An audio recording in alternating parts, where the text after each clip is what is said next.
Dari Tunghua, Jilin, kita bergerak 100 km ke arah utara, ke arah Baisan, juga masih di Provinsi Jilin. Seperti halnya di Tunghua, di Baisan juga masih banyak orang Manchu. Dan dari 3 museum Manchu yang ada di Tiongkok, salah satunya ada di Baisan. Jadi di Baisan, selain jalan-jalan lihat kotanya, kita juga akan mampir ke Museum Manchu. Kota Baisan diberi nama berdasarkan Gunung Changbaisan, dan kota ini punya gelar sebagai Kota Air Mineral Internasional. Di kota ini pun ada bendungan Baisan. Meskipun beberapa daerah di Provinsi Jilin lagi kebanjiran pasca hujan badai berhari-hari, untungnya di Baisan nggak banjir.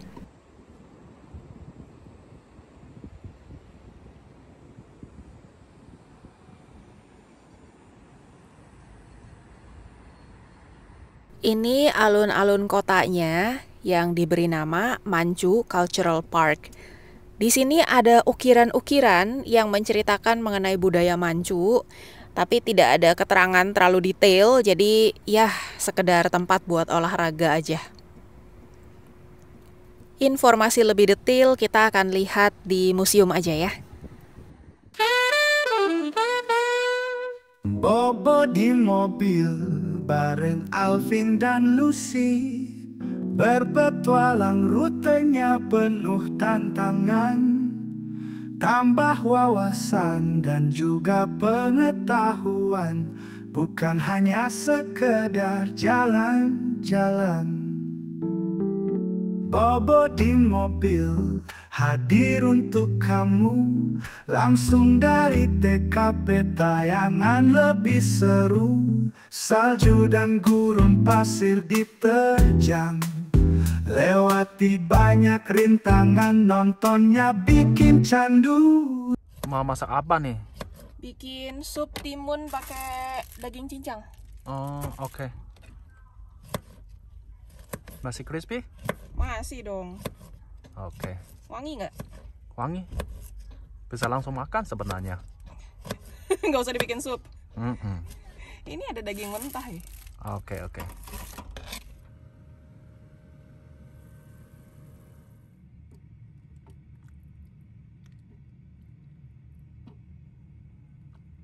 Di tengah kota, di pinggir jalan, ini katanya ada pasar gunung. Jadi kita lihat-lihat, siapa tahu ada yang menarik ya.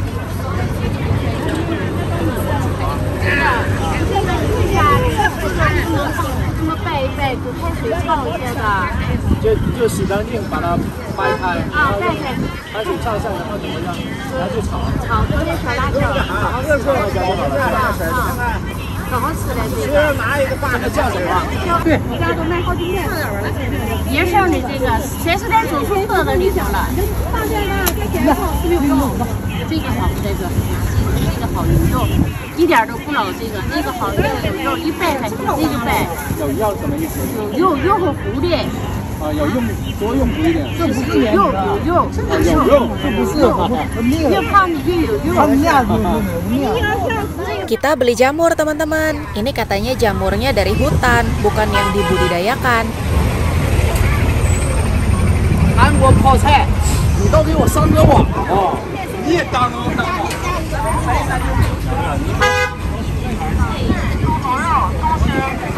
Beli telur juga. Biasanya beli telur yang di pasar gini lebih bagus daripada di supermarket.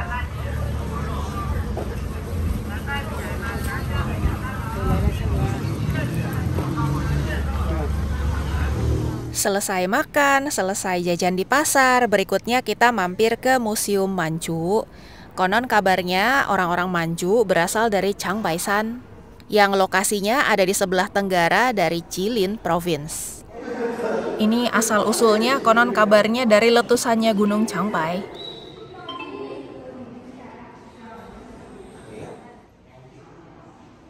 Gunung Changbai juga kaya akan berbagai sumber daya alam seperti ginseng, jamur, tanduk,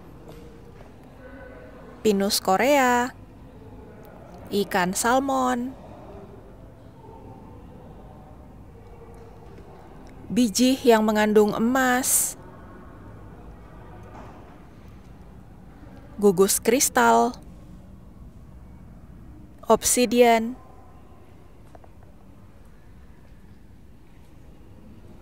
dan lain-lain. Orang Manchu percaya bahwa asal-muasal mereka dari Changbaisan dan gunung ini dianggap sebagai dewa mereka juga pembawa rejeki.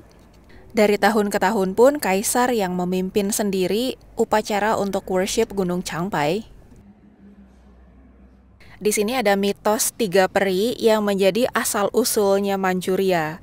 Jadi 3 peri itu lagi turun ke bumi, mau mandi-mandi, datanglah seekor burung bawa buah warna merah. Salah satu dari 3 peri itu yang paling kecil makan buahnya dan jadi hamil. Anaknya lahir dikasih nama Aisin Jueluo. Jadilah dia yang menjadi pendiri Manchuria. Orang Manchu punya sejarah yang panjang. Mereka tinggal di Changbaisan dari generasi ke generasi dan memiliki penamaan yang berbeda-beda dari dinasti ke dinasti. Dan yang jelas mereka punya kontribusi yang luar biasa besar dalam perkembangan sejarah Tiongkok. Ini ada ilustrasi Konfusius sedang membagikan ajarannya kepada orang Manchu. Ini peta wilayahnya Manchu pada saat masih dipanggil sebagai Yilou.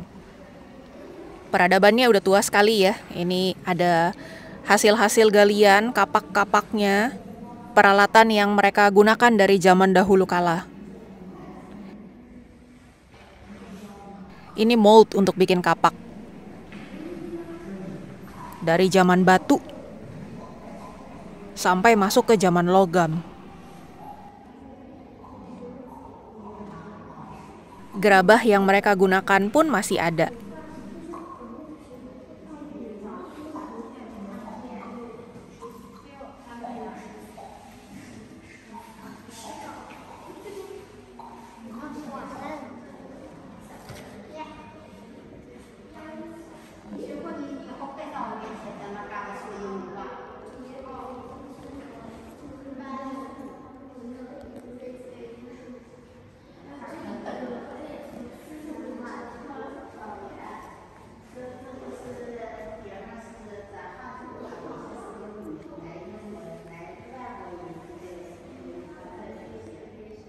Ini namanya Ta Zuorong. Ini yang mendirikan kerajaan Bohai tahun 698. Jadi barengan sama Tang Dynasty dan mereka punya kerjasama ekonomi, juga kerjasama politik dengan dinasti Tang. Orangnya ini jago bela diri, jago ekspansi wilayah juga, ahli dalam berperang. Nah, ini udah alat-alat yang digunakan pada zaman besi. Dari kail, mata panah, jaring-jaring, gesper dari tembaga, cincin, anting-anting tembaga, jepit rambut tembaga, liontin juga dari tembaga. Merah-merah ini manik-manik dari batu akik, koin-koin, sampai ada patung Buddha dari emas dan dari perunggu. Satu-satunya peninggalan yang masih berdiri dari kerajaan Bohai adalah pagoda Lingquang ini. Tingginya 12-an meter dan ada 5 lantai pagodanya.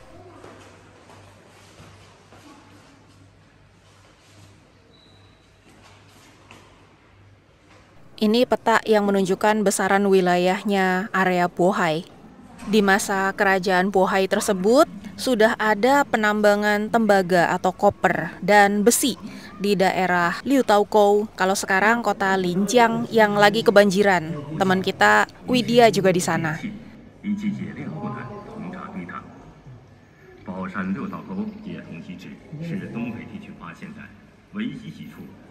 Menurut penjelasan di sini, di masa pemerintahan kerajaan Bohai, memang yang paling prestisius itu ekonominya adalah dari penambangan dan peleburan koper atau tembaga dan besi. Tributary Road of Bohai State. Jadi, Bohai Kingdom itu ternyata adalah tributary kingdom untuk Tang Dynasty. Mereka 132 kali membayar upeti kepada Tang. Dan of course bicara mengenai suku Manchu, nggak jauh-jauh dari 8 Banners atau 8 Panji.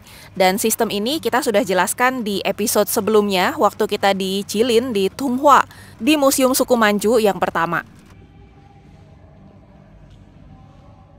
Ini adalah ilustrasi dari later Qin Dynasty yang melawan Ming dan akhirnya Ming digulingkan hanya dengan pasukan yang jumlahnya jauh lebih sedikit. tapi Ming bisa ditaklukkan. Dan akhirnya later Qin Dynasty berubah nama jadi Qing Dynasty, dan ini adalah urut-urutan kaisarnya dari Nurhaci. Terus menerus semua dari klan Aixin Jueluo sampai kaisar Qing yang terakhir yaitu Puyi. Jadi total ada 13 kaisar, 13 penguasa dari dinasti Qing. Dan dinasti ini memerintah dari tahun 1644 sampai 1912, 268 tahun.